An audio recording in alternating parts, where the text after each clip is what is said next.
এই কালারফুল সবজিগুলো দেখে যে কেউই বলে দিতে পারবে যে স্টুর আয়োজন হচ্ছে।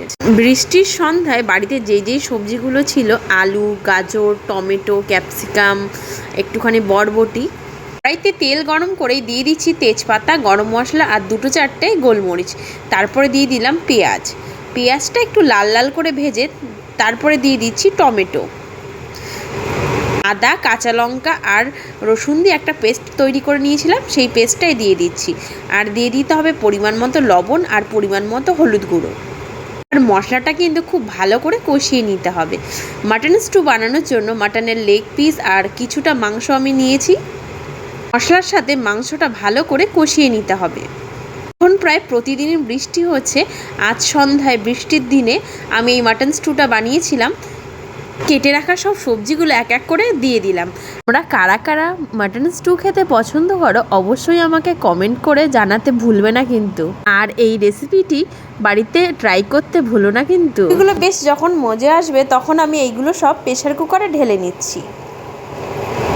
আমি যে মাটন স্টুটা বানিয়ে দেখাচ্ছি আপনারা এটা ভাতের সাথেও খেতে পারেন, এমনকি রুটির সাথেও খেতে পারেন, দুটোর সাথেই খাওয়া যাবে। সব কিছু এই যে প্রেসার কুকারে ঢেলে নিলাম। এবার কড়াই ধুয়েই আমি খানিকটা জল দিয়ে দিই। প্রেসারের মুখটা বন্ধ করে গ্যাসে বসিয়ে দিলাম। গুনে 4টে সিটি খুব ভালো করে দিয়ে নিয়েছি। তারপরে তোমাদের দেখাচ্ছি। নামানোর শেষে আমি কিছুটা ধনেপাতা দিয়ে দিলাম, এতে স্টুর স্বাদটা আরও বেশি বেড়ে যাবে। সবার প্রথমে আমি মেয়ের জন্য বেড়ে নিচ্ছি স্টু। মেয়েকে ভাতের সাথেই খাইয়েছিলাম। বাচ্চারা বেশিরভাগ সবজি খেতে চায় না।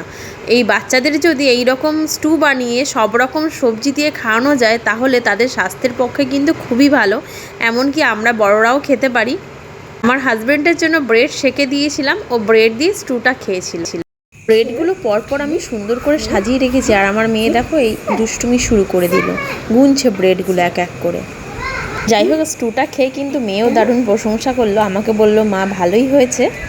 তোমাদের বাড়ির ছোট্ট বাচ্চাদের জন্য এই স্টুটা বানিয়েও।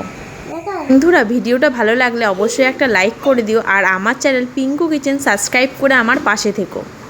এই রেসিপিটি বাড়িতে অবশ্যই বানাবেন আর আমাকে কমেন্ট করে জানাতে ভুলবেন না কিন্তু যে রেসিপিটি কেমন হয়েছে।